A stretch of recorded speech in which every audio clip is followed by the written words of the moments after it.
എടാ അത് പറഞ്ഞപ്പോഴാണ് കഴിഞ്ഞ ദിവസം ഞാൻ ഒരു വാർത്ത കേട്ടായിരുന്നു. ഈ ഇവിടത്തെ ഒരു ഹോസ്പിറ്റലിലെ ഈ കൺവേർഷൻ തെറാപ്പി നടന്നു പറഞ്ഞിട്ടേ, ഈ കൺവേർഷൻ തെറാപ്പി ശരിക്കും ഇന്ത്യയിൽ ലീഗലാണോ? Legally speaking S Sushma versus commissioner of police എന്ന് പറഞ്ഞിട്ടൊരു കേസ് ഉണ്ടായത് 2021.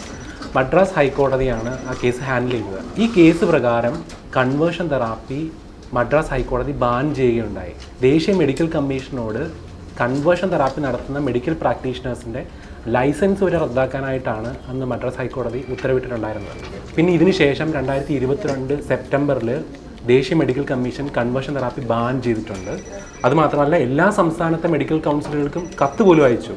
ഈ കത്തിൽ പറയുന്നത് കൺവേർഷൻ തെറാപ്പി നടത്തുന്ന മെഡിക്കൽ പ്രാക്ടീഷണേഴ്സിൻ്റെ ലൈസൻസ് റദ്ദാക്കുക, അതുപോലെ തന്നെ അവർക്കെതിരെ നടപടി എടുക്കുക എന്നൊക്കെയാണ്. അതായത് ഗേ ആയിട്ടുള്ള ആളുകളെ ഹെട്രോസെക്ഷൽ ആക്കുക, ഹെട്രോസെക്ഷൽ ആയിട്ടുള്ളവരെ ഗേ ആക്കുക എന്നൊക്കെ പറയുന്നത് ആക്ച്വലി ഇല്ലീഗലാണ്. അതുപോലെ അത് അൺസയൻറ്റിഫിക്കൽ ആയിട്ടുള്ളൊരു മെത്തേഡാണ്.